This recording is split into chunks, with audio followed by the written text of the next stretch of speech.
Avez-vous déjà eu l'impression de connaître un pays, mais vous n'aviez en réalité vu que la pointe de l'iceberg?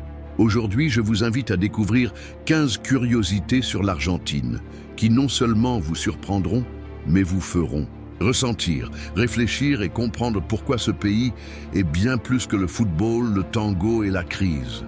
Un endroit qui a été aimé et battu. C'était le pouvoir, et il est également tombé. Qu'il a été réduit au silence, mais qu'il n'a jamais perdu la voix. Et si vous vous êtes déjà senti brisé, confus ou invisible dans votre propre histoire, vous verrez que l'histoire de l'Argentine est aussi un peu la vôtre. Car au milieu du chaos, l'identité se trouve. Et dans chaque curiosité de cette vidéo, il y a une part de l'âme d'un peuple qui ne lâche rien. Avant de commencer, je vous invite à vous abonner à la chaîne et à activer la cloche. Car ici, on ne raconte pas seulement l'histoire, on la ressent avec notre âme.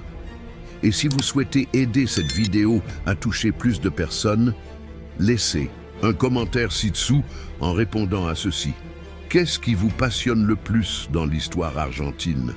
Par ce simple geste, vous aidez davantage de personnes à découvrir leur identité, leur origine, leur force. Maintenant, voyageons ensemble à travers ces 15 curiosités qui changeront votre façon de voir l'Argentine. 1. Un pays aux empreintes anciennes. Les premiers habitants. Bien avant que quiconque ne prononce le mot Argentine.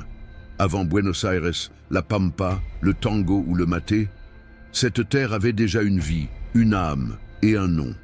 Et cette âme, ce sont les peuples autochtones, les véritables premiers habitants du territoire. Les archéologues ont trouvé des traces de vie humaine en Argentine remontant à plus de 10 000 ans. Pouvez-vous l'imaginer? Alors que les pyramides n'étaient pas encore construites en Égypte, il existait déjà des familles chassant les guanacos en Patagonie, pêchant dans le Paraná ou cultivant dans les vallées du nord-ouest. Au nord vivaient les Diaguitas et les Calchaquis, experts en agriculture, céramique et organisation communautaire. Ils construisaient leurs maisons en pierre et cultivaient du maïs, des pommes de terre, du piment et du quinoa sur des terrasses construites sur les pentes des collines. Ils vivaient dans de vraies villes, dotées de systèmes d'irrigation, avancés. Dans les plaines vivaient les Querandis et les Pampas, un peuple nomade qui suivait les animaux sauvages et connaissait tous les coins de la terre. Ils se déplaçaient au rythme des saisons et savaient utiliser les boleadoras pour chasser. Et au sud, face au froid intense et au vent de Patagonie, vivaient les Mapuches, les Tehuelches et les Zonas. Ces personnes ont développé des modes de vie dans des environnements extrêmes. Les Tehuelches, par exemple, étaient si résistants que les Espagnols les décrivaient comme des géants d'une force incroyable. Mais toutes ces villes n'étaient pas identiques.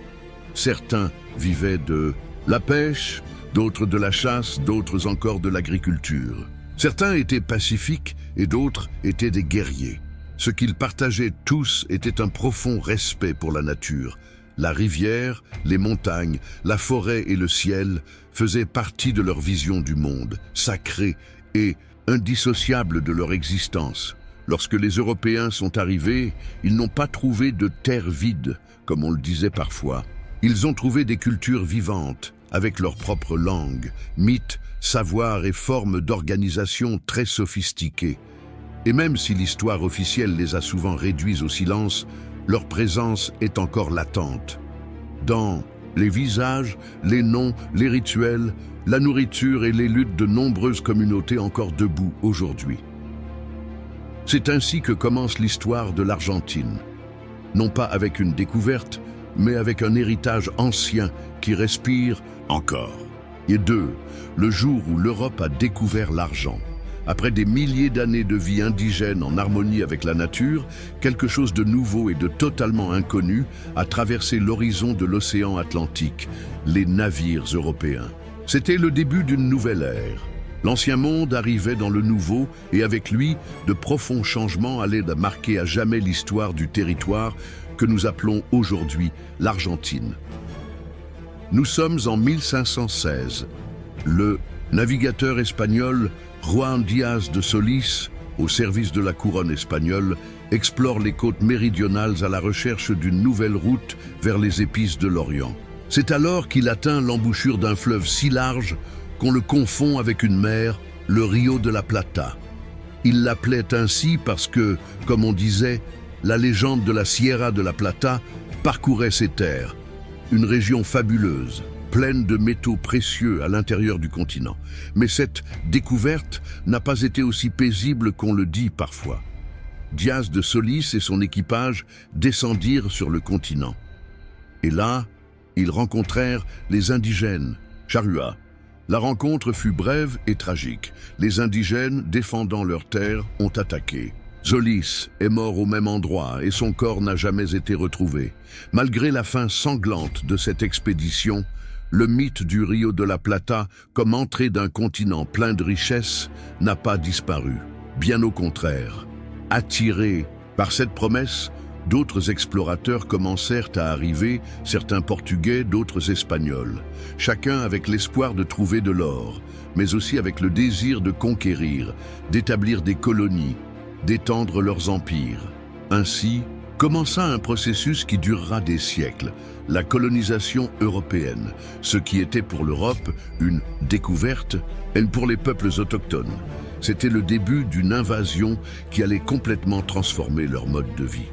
Leurs terres, leurs coutumes, leur liberté allaient changer. Et aussi leur destin. Cette rencontre entre deux mondes, l'un ancien, l'autre antique, marque le point de départ de tout ce qui viendra plus tard. Les villes nouvelles, les guerres, le métissage, la résistance, la culture et aussi la douleur. Mais sans ce chapitre, vous ne pouvez pas comprendre ce qu'est l'Argentine aujourd'hui. 3. Une ville nommée d'après une vierge, Buenos Aires, après que Juan Diaz de Solis eut découvert le Rio de la Plata et que son expédition se termina par une tragédie, les rêves des Européens de conquérir ces terres ne disparurent pas. Au contraire, ils sont devenus plus forts. C'est ainsi qu'en 1536, une nouvelle tentative de colonisation prend forme, celle de Pedro de Mendoza, une avance envoyée par la couronne espagnole pour fonder une colonie stable dans la région. Pedro de Mendoza arriva avec 11 navires et près de 2000 hommes. Il fonda une ville au bord du fleuve et la baptisa d'un nom plein de spiritualité et d'espérance, Nuestra Señora Santa Maria del Buen Aire. Le nom était un hommage à la Vierge du Bon Air, patronne des marins, invoquée par les marins, sévillant pour avoir des vents favorables. C'est ainsi qu'est né Buenos Aires, même si son histoire ne sera ni facile ni immédiate. La première fondation fut un désastre. Les Espagnols souffrirent de la faim, de la maladie et des attaques constantes des peuples indigènes, en particulier des Quérandis, qui résistaient farouchement à l'occupation de leurs terres. La situation est devenue si désespérée que, dans de nombreux cas, les Espagnols eux-mêmes ont fini par manger du cuir bouilli ou même leurs propres chevaux pour survivre. Finalement, en moins de 5 ans, la colonie fut abandonnée et détruite. Mais Buenos Aires, tout comme l'esprit argentin qu'elle représentera plus tard, n'a pas abandonné. Des décennies plus tard, en 1580, un autre attaquant, Juan de Garay, décide de réessayer, cette fois avec une approche plus organisée, accompagnée des familles, du bétail et d'une vision plus claire de la manière de construire une ville. Il reconstruisit Buenos Aires et l'intégra officiellement à la vice-royauté du Pérou au sein de l'Empire espagnol.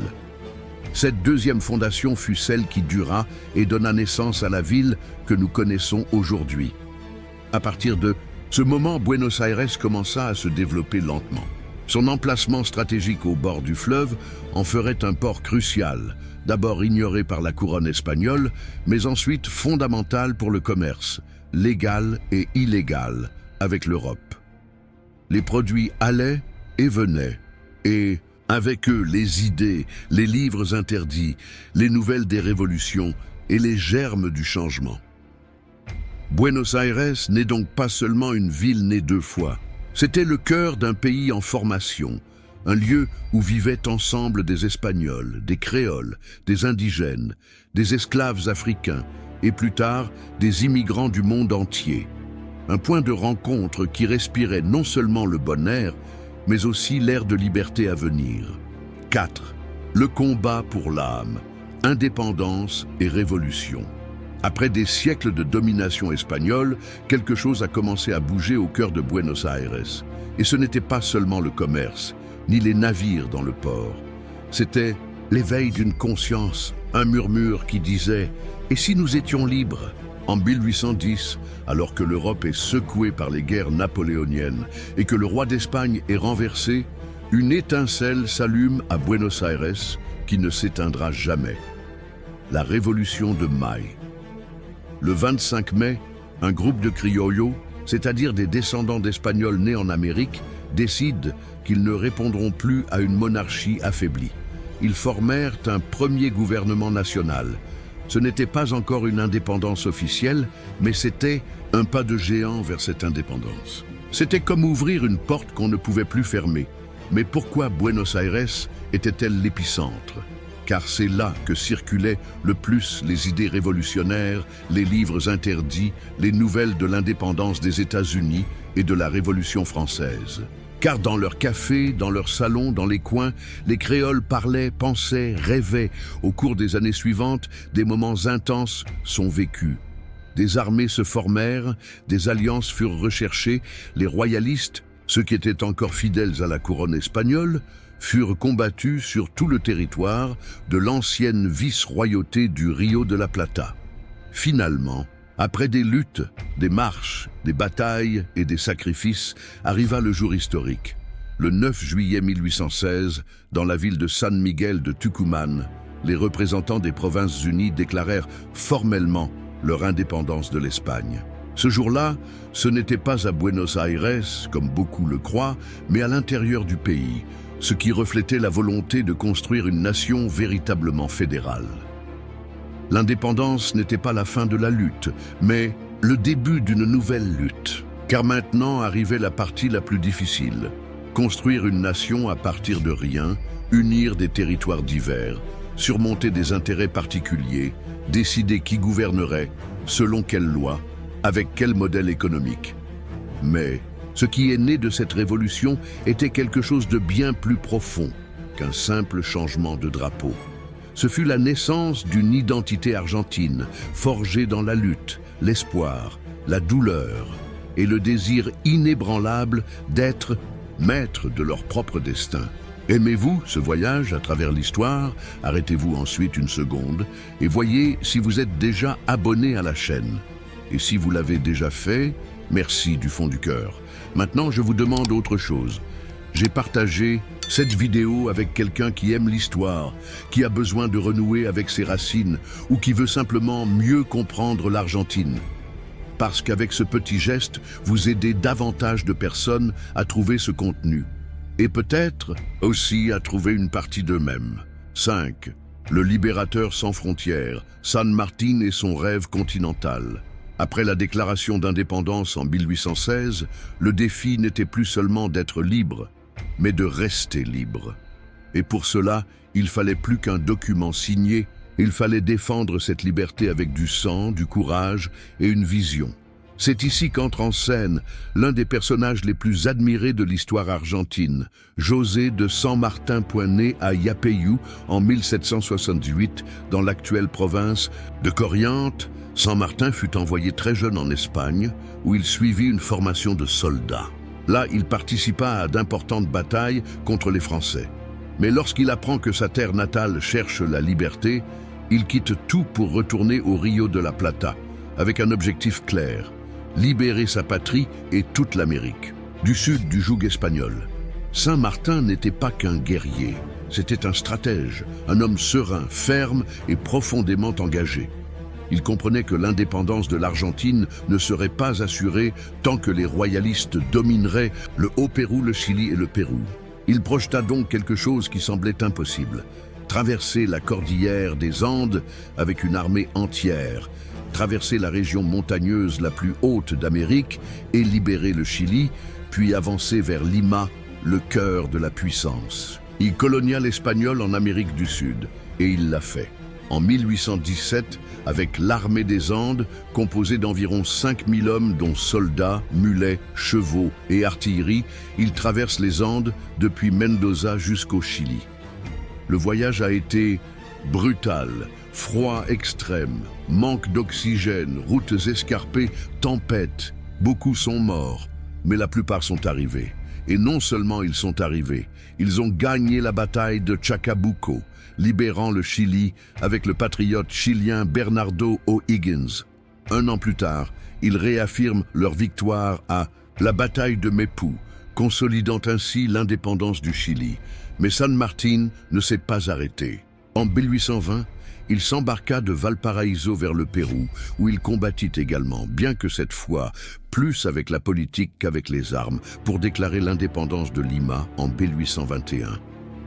Et voici l'une des scènes les plus nobles de sa vie, sa rencontre avec Simón Bolívar à Guayaquil en 1822. Tous deux étaient des leaders de la cause libératrice. San Martín, sachant que sa mission était terminée et que Bolívar avait plus de soutien dans le nord, se retira discrètement, sans chercher de gloire personnelle. Il retourne brièvement sur le continent, puis s'exile en Europe, où il mourra en France, loin de son pays natal. Il n'a plus jamais revu l'Argentine libre pour laquelle il avait tout donné. Mais sa figure est restée gravée dans la mémoire du pays comme le père de la nation, non seulement pour ses combats, mais aussi pour son humilité, son intégrité et sa vision continentale. San Martín ne s'est pas battu pour un pays, mais pour un continent. Son rêve n'avait pas de frontières, et ce rêve continue d'être un phare pour toute l'Amérique latine. 6. Le drapeau né d'un rêve. Tandis que San Martín traversait les Andes avec pour objectif de libérer la moitié du continent, un autre patriote argentin laissait une marque qui perdurerait encore aujourd'hui. Manuel Belgrano. Homme éclairé, avocat formé en Europe, journaliste, économiste et militaire par nécessité, Belgrano fut non seulement l'une des figures clés de la Révolution de mai, mais aussi le créateur de l'un des symboles les plus profonds de l'identité nationale. Le drapeau argentin, c'était l'année 1812. Les Provinces-Unies du Rio de la Plata étaient en plein conflit avec les royalistes, et Belgrano avait été envoyé au nord du pays pour contenir les avancées de l'ennemi dans la région du Haut-Pérou. Pendant ce temps, il a remarqué quelque chose qui l'inquiétait. Les soldats continuaient à utiliser des bannières aux couleurs de l'Empire espagnol.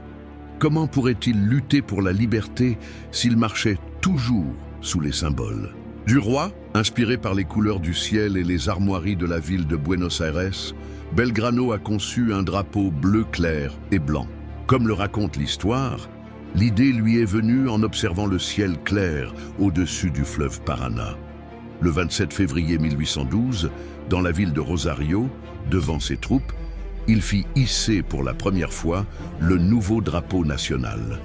Il l'a fait avec solennité, avec émotion, avec espoir. Mais tout n'a pas été facile. Le triumvirat, le gouvernement de Buenos Aires, n'a pas officiellement autorisé l'utilisation du nouveau drapeau à cette époque. L'indépendance n'avait pas encore été déclarée et il craignait de provoquer des représailles de la part de l'Espagne. Malgré cela, Belgrano, convaincu de la nécessité de sa propre identité, a continué à l'utiliser dans ses campagnes, au Chili. Fil du temps, le drapeau est devenu un symbole de lutte, d'espoir, d'avenir. Et ce n'est qu'en 1816, après la déclaration d'indépendance, que le drapeau fut officiellement reconnu. Des années plus tard, le soleil Inca a été ajouté au centre, un hommage aux racines andines et à l'esprit de liberté. Belgrano mourut cependant en 1820, pauvre, malade et presque oublié par la politique de l'époque. Son enterrement a été si humble que le médecin qui l'a soigné a demandé à être payé avec la propre montre de Belgrano comme seule forme de compensation. Il est mort sans savoir que son drapeau flotterait pendant des générations, accompagnant les Argentins dans chaque école, à chaque frontière, dans chaque coin du pays. Aujourd'hui, chaque 20 juin, on célèbre la journée du drapeau argentin en l'honneur de son créateur. Et chaque fois qu'il flotte au vent, nous ne nous souvenons pas seulement d'un symbole, nous nous souvenons du rêve d'un homme qui voulait voir son peuple uni sous le même ciel. 7. Un pays divisé, unitaire contre fédéral. Après avoir accédé à l'indépendance, la grande question était comment organiser un pays aussi vaste et diversifié avec autant d'intérêts différents. La liberté était déjà acquise, mais construire une nation était une tâche bien plus difficile. Et comme dans toute famille qui débute, des bagarres éclatent. Mais ce n'était pas de simples discussions, ce furent des guerres civiles, sanglantes, longues et profondes. 2. Visions opposées se heurtent frontalement. D'un côté, il y avait les unitariens qui voulaient un gouvernement centralisé à Buenos Aires. Ils pensaient que la capitale devait exercer le contrôle politique et économique du pays. Parce que Buenos Aires avait le port, le commerce extérieur et les liens avec l'Europe. Elle était riche, influente et moderne. De l'autre côté, les fédéraux défendaient l'autonomie de chaque province. Ils voulaient que chaque région puisse décider pour elle-même, à égalité avec Buenos Aires. Les provinces de l'intérieur ont le sentiment que la capitale en retire tous les bénéfices, alors qu'ils sont oubliés. Ce combat n'était pas seulement une question d'idées, c'était aussi une question de sang. Des années 1820 jusqu'à presque 1860, l'Argentine était un pays fragmenté, sans autorité nationale ferme. Des gouverneurs qui s'affrontent, des dirigeants locaux qui prennent le pouvoir par la force, des pactes qui se rompent, des alliances qui changent du jour au lendemain. Parmi les dirigeants fédéraux les plus éminents figurait Juan Manuel de Rosas, gouverneur de Buenos Aires et figure clé de l'histoire argentine du XIXe siècle. Bien qu'il défende la cause fédérale, il concentre un énorme pouvoir personnel et gouverne d'une main de fer entre 1829 et 1852. Son gouvernement divise la société.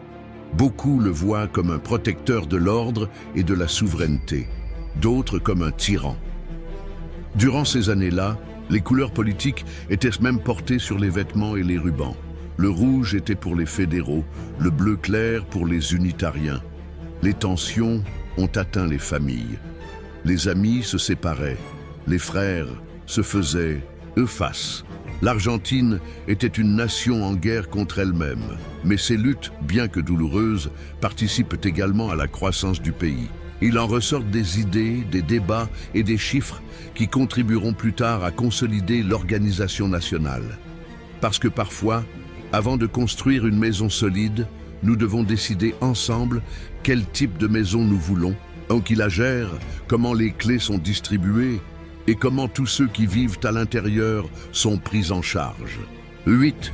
Une constitution pour reconstituer le puzzle.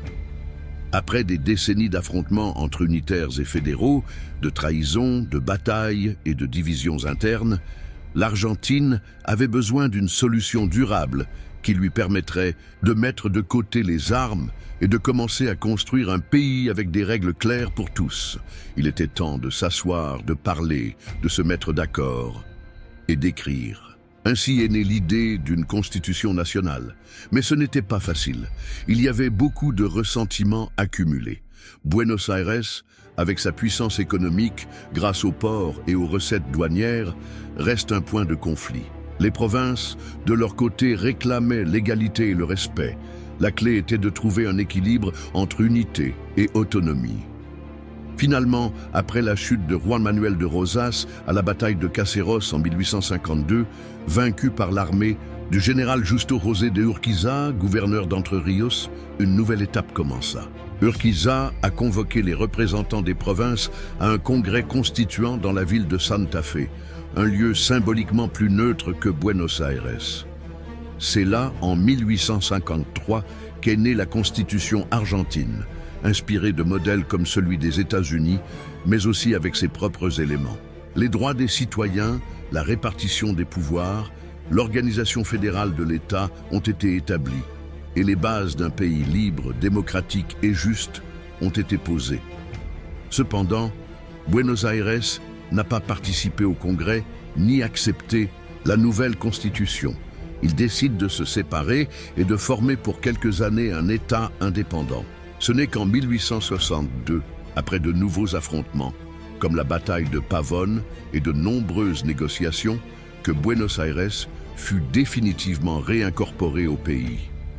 Avec l'élection de Bartolomé Mitre comme premier président, de la nation unifiée, l'Argentine s'organise enfin en un seul pays, avec un gouvernement central mais respectant les provinces. C'était le début d'une nouvelle étape, marquée par la construction d'institutions, d'écoles, de chemins de fer, de codes civils et pénaux, et par la promotion de l'immigration.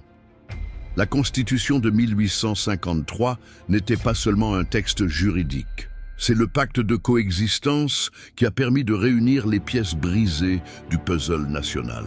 C'était la promesse que, bien que différents, tous les Argentins pourraient construire ensemble un avenir commun. Et même si cette promesse fut mise à l'épreuve à de nombreuses reprises au cours de l'histoire, sa signature fut le premier grand pas vers l'Argentine moderne. Si jusqu'à présent cette vidéo vous a ému ou vous a fait voir l'Argentine avec un autre regard, n'oubliez pas de vous abonner à la chaîne et de lui donner un j'aime. En cliquant simplement, vous aidez ce message à atteindre davantage de personnes, afin que davantage d'Argentins, mais aussi de personnes du monde entier, puissent en apprendre davantage sur ces histoires qui méritent d'être racontées. Votre soutien est ce qui permet à ce contenu de croître. Merci d'en faire partie. 9. La terre promise pour des millions d'immigrés. Une fois organisée en nation, avec sa constitution en place, un gouvernement central et un pays uni, l'Argentine était confrontée à un nouveau défi, remplir son vaste territoire, le faire produire et croître. Pour cela, il avait besoin de monde, beaucoup de monde. Et c'est ainsi qu'entre la fin du 19e siècle et le début du 20e siècle, l'Argentine est devenue l'une des destinations les plus convoitées au monde par des millions d'immigrés. La Constitution de 1853 l'avait déjà clairement annoncé dans son préambule à tous les hommes du monde qui veulent habiter le sol argentin. Cette phrase n'était pas décorative. C'est devenu une politique d'État. Les gouvernements ont promu des lois et offert des facilités pour attirer ceux qui voulaient laisser derrière eux la pauvreté, les guerres ou le manque d'opportunités en Europe. Et ils sont arrivés, par vagues, dans des bateaux pleins de rêves, de valises en carton et de regards anxieux. Italiens, Espagnols, Polonais, Russes, Allemands, Français, Arabes, Juifs, Arméniens, Suisses, Croates, Irlandais. Chacun avec sa langue, sa culture, sa foi, ses coutumes. Certains sont arrivés en famille, d'autres seuls. Certains savaient lire, beaucoup ne le savaient pas. Certains avaient un travail, d'autres sont venus avec juste leurs mains. Mais avec un espoir intact, Buenos Aires est devenue une ville cosmopolite. Dans leurs immeubles, jusqu'à 5 langues coexistaient par couloir. Les quartiers s'agrandissaient. Le tango se mélangeait aux accents italiens, les boulangeries proposaient des croissants à côté des focaccias et au coin des rues, les discussions politiques étaient aussi intenses que passionnées. Mais tout n'a pas été facile. De nombreux immigrants ont été confrontés à un travail acharné, à de bas salaires et à la discrimination. Les usines de transformation de la viande, les ports et les campagnes les ont absorbés en tant que main-d'œuvre bon marché. Ils vivaient dans des conditions de surpeuplement, sans droit du travail et souvent sans accès à l'éducation. Mais au fil du temps, ils ont commencé à s'organiser, créant des syndicats, des écoles, des bibliothèques populaires et, surtout, des racines profondes. Pendant ce temps, le pays connaissait une croissance étonnante. En 1910, lorsque fut célébré le centenaire de la Révolution de mai, l'Argentine était déjà l'une des 10 économies les plus riches du monde. Elle exportait de la viande, du blé, de la laine. Le chemin de fer traversait la Pampa. Les palais de Buenos Aires imitent ceux de Paris. Et dans l'imaginaire européen, l'Argentine était le pays de l'abondance. Pour beaucoup, c'était un nouveau départ. Pour le pays, c'était une transformation définitive, parce que ces immigrants n'ont pas seulement peuplé le territoire, ils lui ont donné une identité, une culture, une main-d'œuvre, des idées, une diversité, un espoir. Ainsi, l'Argentine est devenue, comme rarement dans l'histoire, un carrefour, un lieu où des milliers d'histoires différentes ont commencé à s'écrire ensemble, sous le même ciel. 10. Tango, une complainte mise en musique. Tandis que les rues de Buenos Aires se remplissaient d'accents italiens, galiciens, arabes et français, que les usines rugissaient, que les quartiers se développaient et que le pays rêvait de modernité européenne, dans les coins les plus humbles de la ville naissait quelque chose de nouveau, quelque chose de profondément argentin. Ce n'était pas dans les grands théâtres ni dans les salles de l'élite, c'était dans les immeubles, dans les bordels du port, dans les coins de terre et de pavés. Là où se mélangeait l'ouvrier, l'immigré, le gaucho arrivé dans la ville, le tango est né, non pas comme une musique décorative, mais comme une lamentation transformée en chanson. Un soupir nostalgique qui parlait d'amour perdu, de distance, de déracinement d'une vie dure, mais vécue en paix. Le tango était et est plus qu'une mélodie. C'est une façon de dire ce qui ne peut être dit en parlant.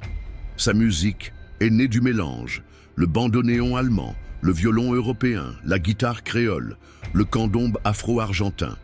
Et sa danse, cette chorégraphie sensuelle et rapprochée, est un dialogue entre deux corps qui s'écoutent, sans parole. Pendant des années, la haute société l'a boudé. Il le considérait comme vulgaire, indécent, un truc de périphérie. Mais le tango n'a pas demandé la permission. Elle ne cesse de grandir. Elle conquiert les âmes.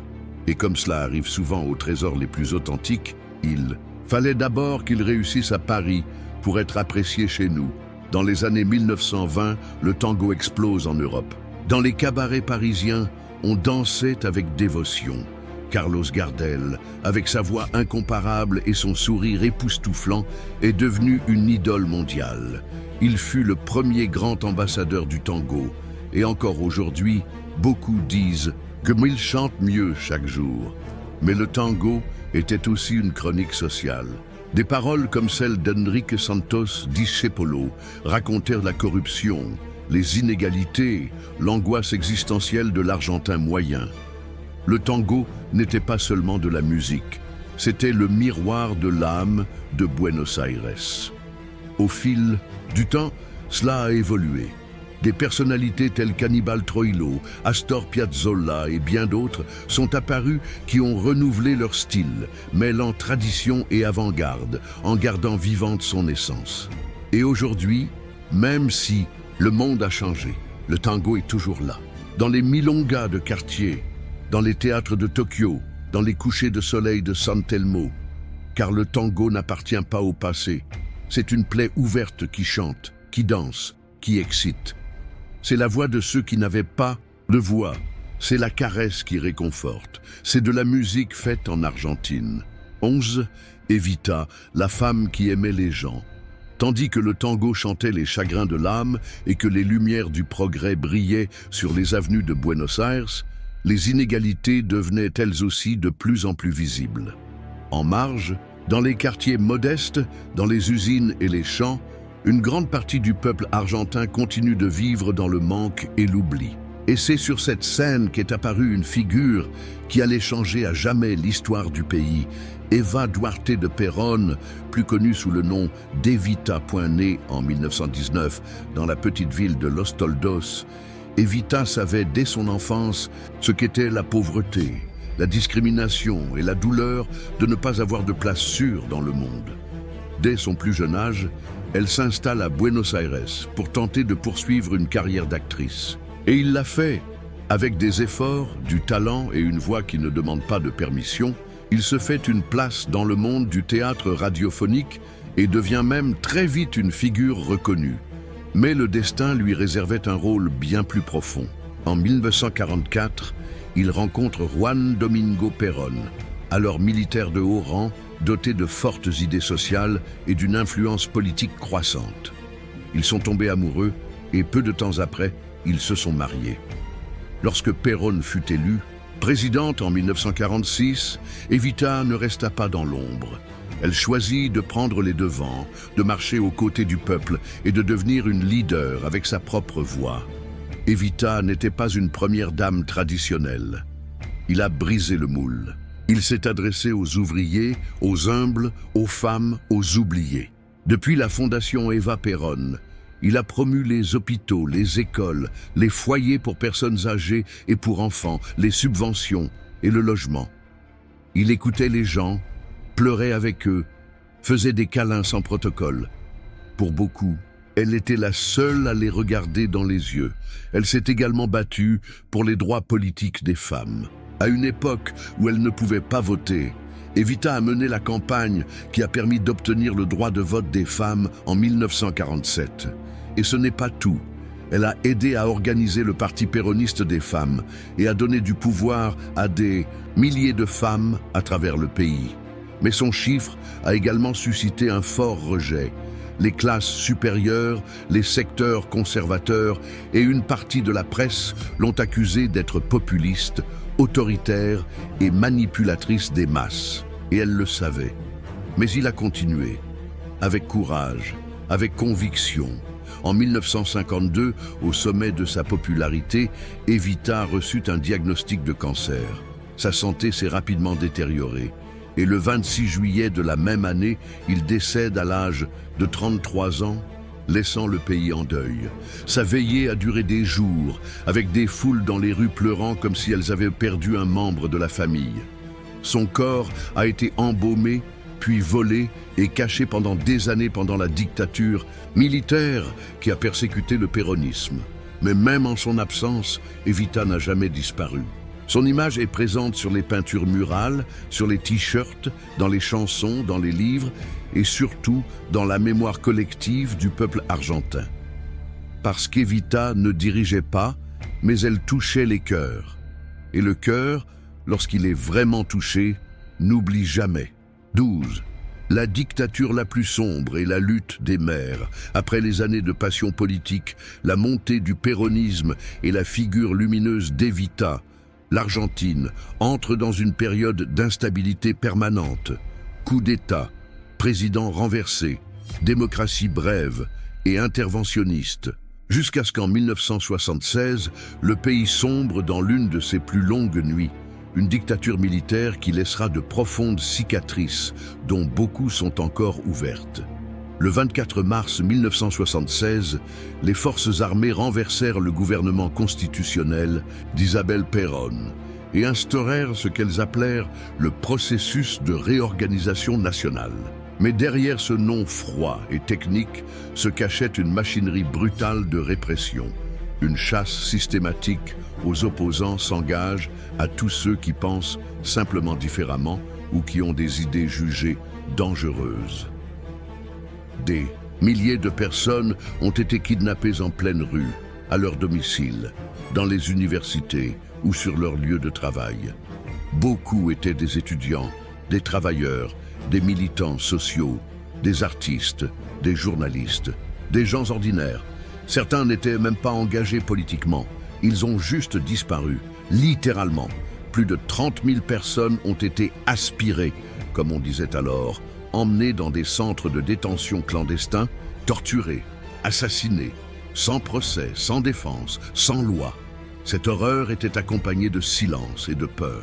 Les familles ne savaient pas quoi faire, où aller et à qui se plaindre.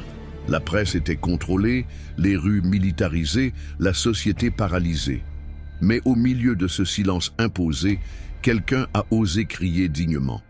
Un petit groupe de mères, des femmes ordinaires, avec des foulards blancs sur la tête, ont commencé à se réunir chaque jeudi sur la place de Mai, devant la Casa Rosada. Ils ont marché en cercle, en silence, avec des pancartes à la main qui disaient « Où sont-ils » Il s'agissait des mères de la place de Mai, puis des grands-mères, qui recherchaient non seulement leurs enfants disparus, mais aussi leurs petits-enfants, nés en captivité et donnés à d'autres familles sous de fausses identités. Pendant des années, ils ont été ignorés, réprimés, ridiculisés, mais ils ne se sont pas arrêtés, ni avec des menaces, ni avec des coups de bâton, ni avec des arrestations. Ils ont continué. Et au fil du temps, le monde entier a commencé à les écouter. En 1983, avec la chute de la dictature et le retour de la démocratie, l'Argentine a commencé à se pencher sérieusement sur son passé récent.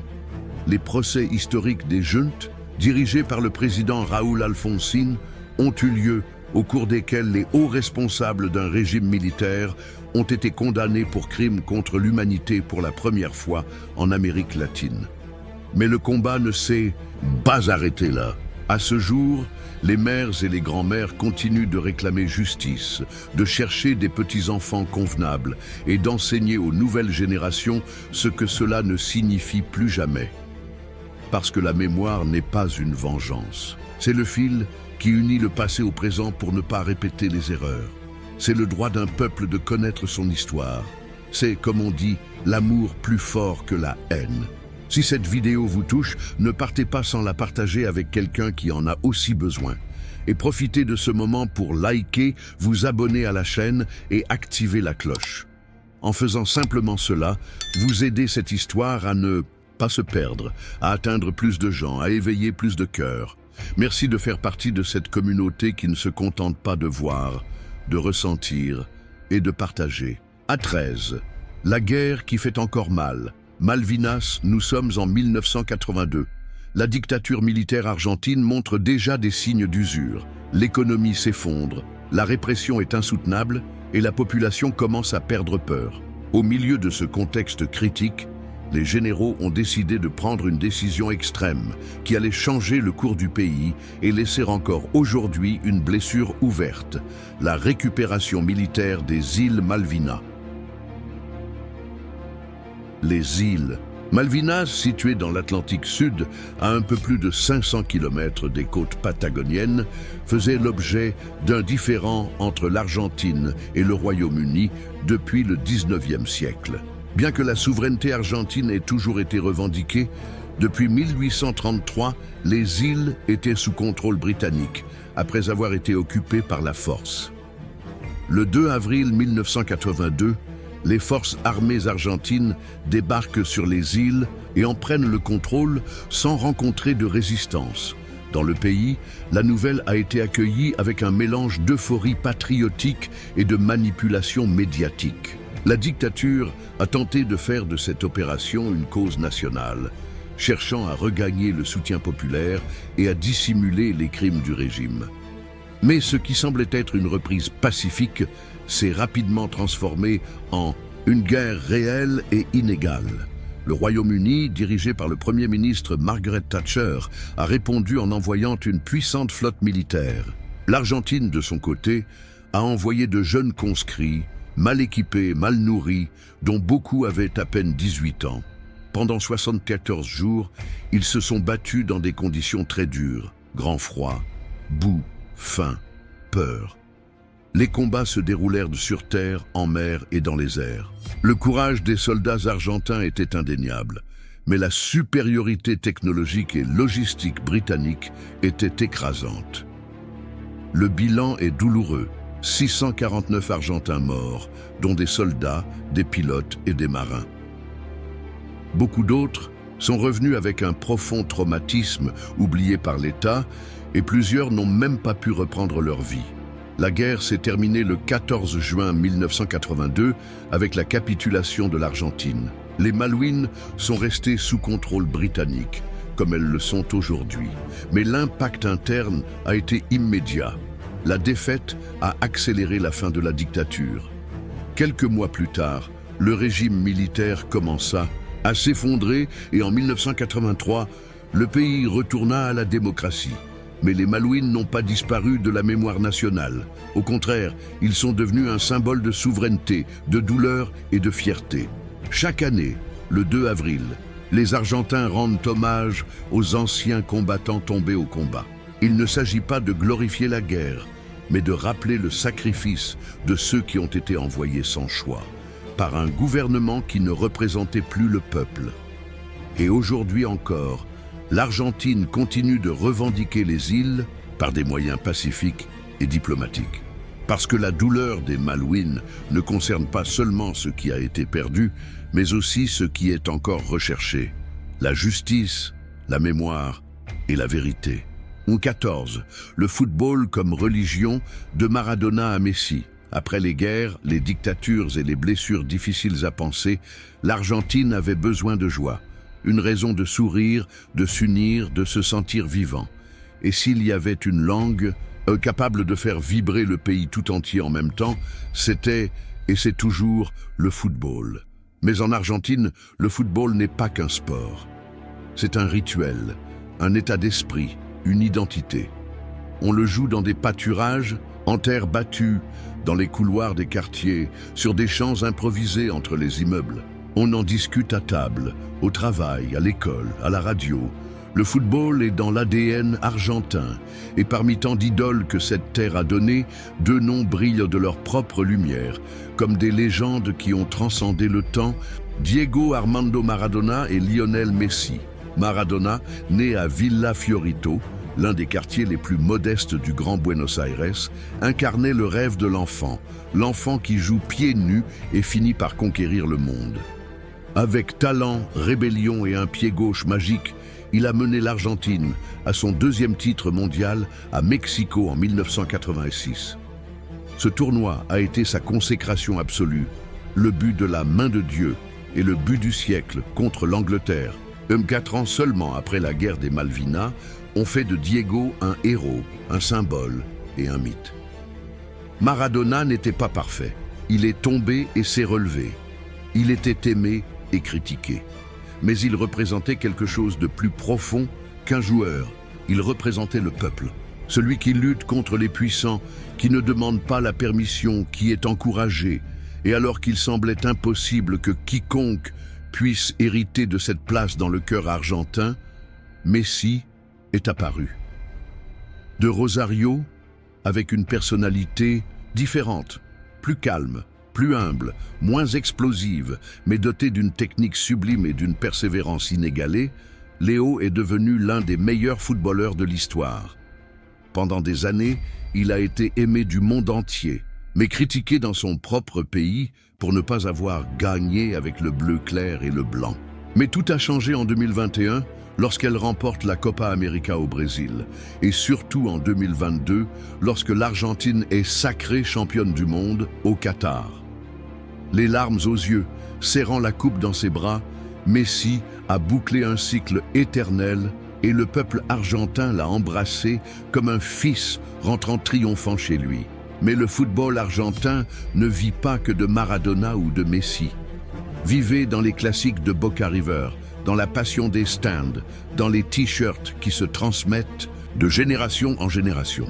Il vit dans chaque quartier, dans chaque radio allumée, dans chaque but crié avec l'âme. Parce qu'en Argentine, le football guérit, unit, excite, met en colère, sauve.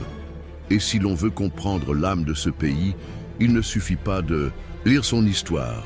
Il faut écouter un but dans le temps additionnel, avec la voix brisée d'un narrateur et le pays tout entier au bord des larmes.